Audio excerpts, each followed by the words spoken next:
நண்பர்களுக்கு வணக்கம். நான் எட்டியப்ப சோழன். எட்டி டாக்ஸுக்கு உங்களை அன்புடன் வரவேற்கின்றேன். இப்போதான் நம்முடைய சேனலுக்கு முதல் முறையாக வரீங்களா அப்படின்னா சப்ஸ்கிரைப் பண்ணிக்கோங்க. இல்லை வீடியோலாம் பார்ப்போம்பா இன்னும் சப்ஸ்கிரைப் பண்ணலை அப்படின்னு நினச்சிங்கன்னா கூட உங்கள் நம்பிக்கை வீண் போகாது. சப்ஸ்கிரைப் பண்ணிக்கிட்டு எனக்கு சப்போர்ட் பண்ணுங்கள். வீடியோக்கு ஒரு லைக் போட்டு போங்க. அப்போ தான் இந்த வீடியோவை அடுத்தடுத்த உங்களுக்கு எடுத்து காட்டும் யூடியூப் அல்கோரிதம். அதனால் சப்போர்ட் பண்ணுற மாதிரி ஒரு லைக்கும் போட்டு போங்க. இன்னைக்கு என்ன செய்தியை பார்க்க போகிறோன்னு கேட்டிங்கன்னா, மரண அடி தந்த மோடி, கதிகலங்கி போன கனடா. ஆமாங்க, இந்தியா கிட்ட தொடர்ச்சியாக விளையாடி கொண்டே இருக்கின்றான் கனடாக்காரன். அவனுக்கு ஆப்பு வச்சிருக்கிறாரு மோடி. அது என்னன்றத விரிவாக பார்க்கலாங்க. ரெண்டாவது, பாகிஸ்தான் ஆக்குபைடு காஷ்மீர்ல வெடித்தது போராட்டம். நாங்க இந்தியர்கள் எங்களை விடுங்க அப்படின்ற கோஷம் அதிகரித்திருக்கிறது. ஒரு 3 நாளைக்கு முன்பாகத்தான் நம்முடைய பாதுகாப்புத்துறை அமைச்சர் பேசியிருந்தார். பாகிஸ்தான் ஆக்குபைடு காஷ்மீரில் இருக்கக்கூடிய மக்கள் நம்ம சகோதரர்கள், என்னைக்கா இருந்தாலும் அவங்க நம்ம கூட தான் வரப்போறாங்க, அது நினைவாக போகுது பாருங்க அப்படின்னாங்க. ஆனா இவ்வளோ சீக்கிரம் போராட்டம் வெடித்து எங்களை இந்தியா கூட சேர்த்துருங்க அப்படின்ற கோரிக்கை வலுக்கும் என்று இந்தியாவே எதிர்பார்த்திருக்காது. ஸோ ஏன் திடீர் போராட்டம்? பாகிஸ்தான் இடத்துல என்ன கோரிக்கை வைக்கிறாங்க? நம்மளை ஒரு பகடைக்காயாக வைத்து பாகிஸ்தான் ஆக்குபைடு காஷ்மீரில் இருக்கக்கூடிய மக்கள் நலங்களும் வளங்களும் பாகிஸ்தான் இடத்திலிருந்து பெற்றுக்கொண்டு இருக்கின்றார்களா? பாகிஸ்தான் ஆக்குபைடு காஷ்மீர்ல என்ன நடக்குது அதையும் சேர்த்து பார்த்து விடலாம். அதற்கு முன்பாக கனடாவில் G7 மாநாடு நடக்க போது. அதில் 7 நாடுகள் உறுப்பினராக இருக்கிறது. America, Britain, France, Germany, Italy, Japan, தென்னாப்பிரிக்கா, கனடா என்று 7 நாடுகள் அதில் இணைந்திருக்கிறது. ஒவ்வொரு ஆண்டும் ஒரு நாடு தலைமையேற்று அவங்க நாட்டில் G7 மாநாடு நடத்துவாங்க. மோடி அவர்கள் இந்தியாவுடைய பிரதமராக ஆன பிறகு தொடர்ச்சியாக G7 மாநாட்டில் கலந்து கொண்டிருக்கின்றார்.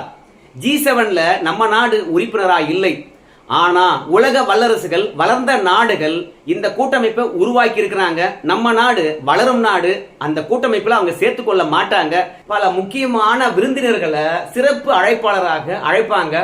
அந்த விதத்துல எல்லா நாட்டிலையும் G7 மாநாடு நடக்கின்ற போது நம்ம மோடி கலந்து கொள்வார். ஆனா இந்த முறை கலந்து கொள்ள போறதில்ல அப்படின்னு மோடி அவர்கள் முடிவெடுத்திருக்கின்றாராம். இப்போ கனடா கதறுகிறது. ஏன்னா மோடி ஒரு நாட்டுக்கு பயணம் போறாருன்னா அந்த நாடு கௌரவம் பெறும். இன்னைக்கு இருக்கின்ற நிலைமையில உலக தலைவர்கள் மோடி என்ன முடிவெடுக்கின்றார் என்றே கூர்ந்து பார்க்கின்றார்கள். அமெரிக்கா போன்ற வல்லரசுகளே வந்து இந்தியாவிடம் அடங்கி நிற்கிறது.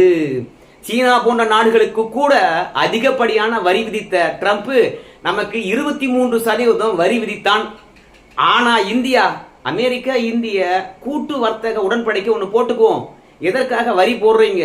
நாங்க உங்களுடைய பொருளுக்கு அதிக வரி போடுறோம் என்ற ஒரே காரணத்தினால தானே வரி போடுறீங்க. அதனால இந்தியா அமெரிக்காவுக்கு இடையில ஒரு புதிய ட்ரேடு ஒப்பந்தத்தை போட்டுக்கலாம் அப்படின்னு சொல்லிட்டு பியூஷ் கோயல் அவர்களை அமெரிக்காவுக்கு அனுப்பி ட்ரம்பை கூல் செய்து இன்னைக்கு புதிய வர்த்தக ஒப்பந்தமானது கையெழுத்தாக போகுது. ஸோ வல்லரசு நாடுகளே நம்ம பாக்கெட்ல. மோடியை பொறுத்த வரைக்கும் என்ன நினைக்கிறார் என்று பார்க்கின்ற பொழுது, ஏயா நம்ம மார்க்கெட்டு பெருசு, நம்ம மக்கள் இல்லை என்றால் உலகத்தில் இருக்கக்கூடிய பெரிய பெரிய கம்பெனிகள் கூட இயங்குவது கஷ்டம். அதனால நாம ஏன் இன்னொரு நாடு சொல்வதை கேட்கணும், நம்ம சொல்றத அவன் கேட்கணும் அப்படின்றதுனால தான் எந்த ஒரு நாடும் நம்ம நாட்டை பகைத்து கொண்டால் உடனடியாக அவங்களுக்கு எதிராக இந்தியாவும் பெரிய நடவடிக்கை எடுக்கிறது. அந்த மாதிரி தான் கல்வான் தாக்குதலின் போது சீனாவுக்கு எதிராகவே இந்தியா பெரிய நடவடிக்கை எடுத்தது. சீனா பொருட்களுக்கு தடை விதித்தது. அவங்க ஆப்புகளை அத்தனையும் வந்து பாத்தீங்கன்னா நீக்கிச்சு. ஸோ இந்தியா வந்து துணிச்சலான முடிவெடுக்கிறது. இந்திய பிரதமர் கலந்து கொள்வது கௌரவம் என்று நினைக்கின்றார்கள். ஆனா கனடாவில் நடக்கக்கூடிய G7 மாநாட்டில் மோடி கலந்து கொள்ள மாட்டாரு.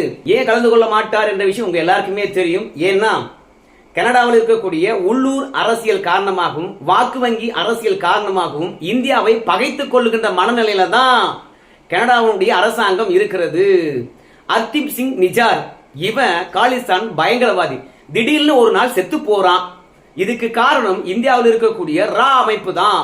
அவங்க நாட்டிலிருந்து ஆளை விட்டு எங்க நாட்டில் இந்த பயங்கரவாதியை கொண்டுட்டாங்க. எங்க நாட்டு இறையாண்மையை கேள்விக்குறியாக்கி விட்டது இந்தியா. இந்தியா எங்களுக்கு நட்பு நாடு கிடையாது அப்படின்னு ஊன்ட்டு பாகிஸ்தானை ஆதரிக்க வேண்டியது, காஷ்மீர் விஷயத்துல கருத்து சொல்ல வேண்டியது, உள்நாட்டு விஷயங்கள் அத்தனையிலும் தலையிட்டு கருத்து சொல்ல வேண்டியது. பாருங்க, ஆபரேஷன் சிந்தூரை எல்லா நாடுகளும் வரவேற்றது. கனடா பல நாள் மௌனம் காத்து அதற்கு பிறகுதான் வரவேற்றானே. சோ இந்த மாதிரி இந்தியாவுக்கும் கனடாவுக்கும் இடையில உறவு சுமூகமா இல்லவே இல்லை. அதனால அங்க போனோமா, அதுலயும் குல்பித் பனூன் அப்படின்ற ஒரு பயங்கரவாதி இருக்கிறான். அவனை இந்தியாவிடம் ஒப்படைங்கடா அப்படின்னு கேட்டா கனடாக்காரன் ஒப்படைக்க மாட்டான். பனூனை பொறுத்த வரைக்கும் எப்ப பார்த்தாலும் சரி இந்திய விமானங்களை கடத்தி விடுவேன், பிரதமர் மோடி வந்தால் கொன்று விடுவேன் அப்படின்னு மிரட்டிக்கிட்டே இருக்கிறான். சோ மோடி விழுந்தால் இந்தியாவிலிருந்து காலிஸ்தான் தனிநாடு உருவாகும் அப்படின்னு ஏர் இந்தியாவுக்கே வெடிகுண்டு வைக்கிறேன் பாரு. இந்தியர்கள் எல்லாம் ஏர் இந்தியாவை பயன்படுத்தக்கூடாது என்று மிரட்டிக்கிட்டே இருக்கான். இப்படி பகிங்கரமாக மிரட்டுகின்றவன் மீது நடவடிக்கை எடுடா கனடாக்காரன் அப்படின்னு சொன்னா அவன் நடவடிக்கை எடுக்க மாட்டேங்கிறான். சோ கனடாவை பொறுத்த வரைக்கும் இந்தியாவை சார்ந்துதான் இருக்கிறான் பூவாக்கு.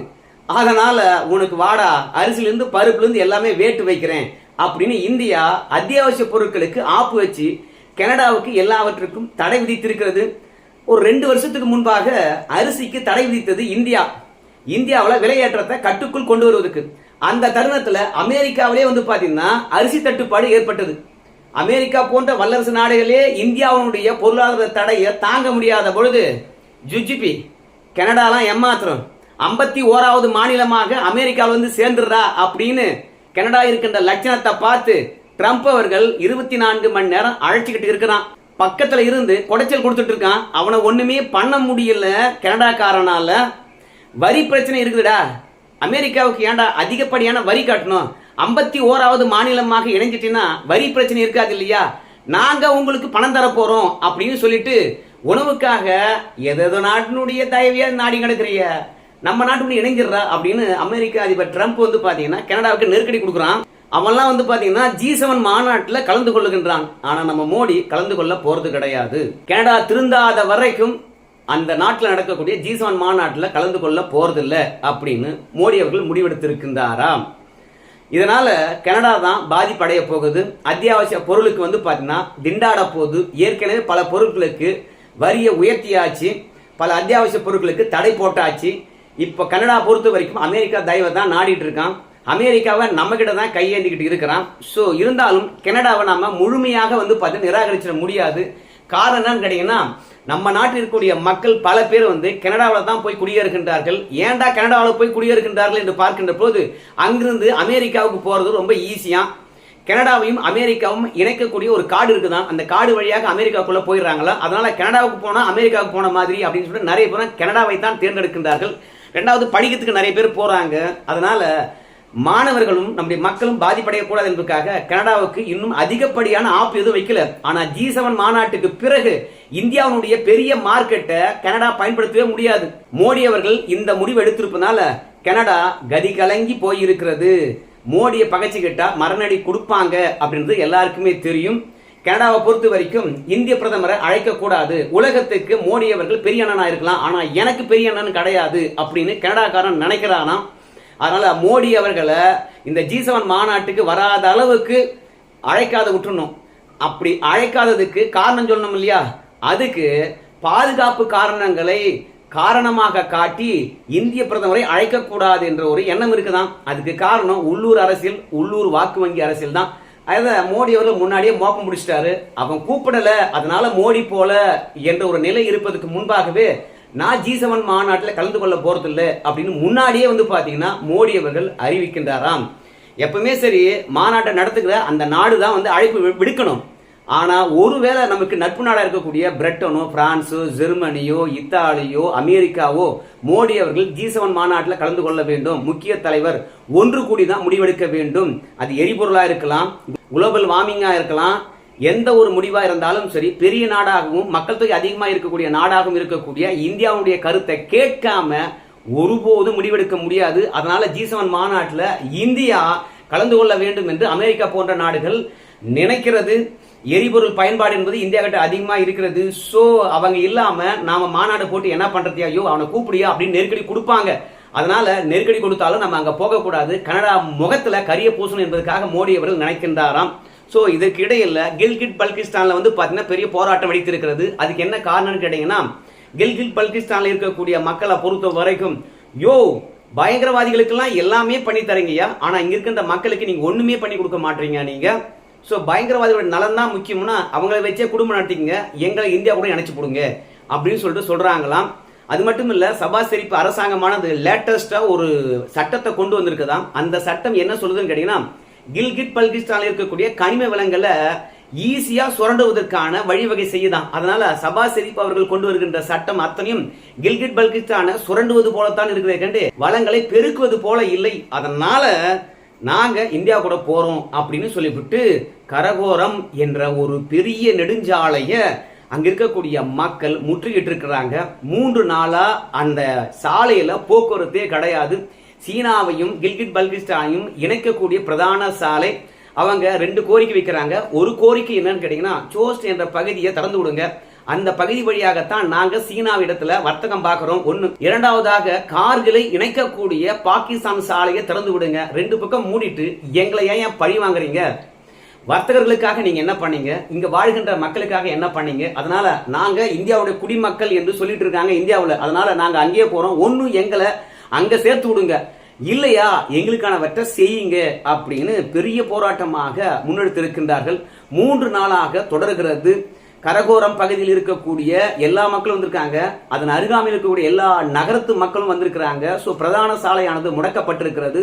பாகிஸ்தான் அப்படியே ஸ்தம்பித்து போயிருக்குது என்றுதான் சொல்லணும். ஏற்கனவே பலுசிஸ்தானை பொறுத்த வரைக்கும் தனிநாடு குர்ஆன் கேட்டுக்கிறான். இப்ப கரகோரம் பகுதியில ஒன்று திரண்டு இருக்கக்கூடிய மக்களை பொறுத்த வரைக்கும் இந்தியாவுடன் இணை, இல்லையா நாங்க சொல்ற பகுதிகளை திறந்து விடு அப்படின்னு சொல்லியிருக்காங்க. எங்க கனிம வளங்கள் சீனாவுக்கு போகக்கூடாது, பாகிஸ்தானுக்கு போகக்கூடாது, இங்கேயே பயன்பட வேண்டும், அதற்கான வழிவகை செய்யணும் அப்படின்னு சொல்லிட்டு பாகிஸ்தான் பிரதமருக்கு நெருக்கடி கொடுக்கிறாங்க. சோ இந்த போராட்டம் அப்படியே வலுத்தால் இந்தியா கொஞ்சம் ஆதரவு தெரிவிக்கணும். ஆதரவு தெரிவித்தால் அந்த மக்கள் ஆசைப்படுற மாதிரி அந்த சகோதரர்கள் நம்முடன் வந்து இணைவார்கள் என்பதில் மாற்றுக்கிறது கிடையாது.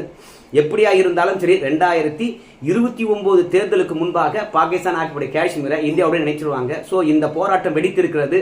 அரசாங்கம் கண்ட்ரோல் பண்ண முடியாம திணறுகிறது, ராணுவத்தை குவித்திருக்கிறது. இந்த போராட்டம் அடுத்த கட்டத்துக்கு போகின்ற போதுதான் தெரியும் பாகிஸ்தான் ஆட்சிப்படி காஷ்மீர் மக்கள் என்ன முடிவை உறுதியா எடுக்க போறாங்கன்னு சொல்லிட்டு. கொழுந்து விட்டு எரியும் போராட்டத்தின் காரணமாக அந்த மக்கள் நம்முடன் இணைவார்களா? ராஜ்நாத் சிங்கினுடைய எண்ணம் நிறைவேறுமா? உங்க கருத்தையை சேர்த்து சொல்லுங்க. நன்றி.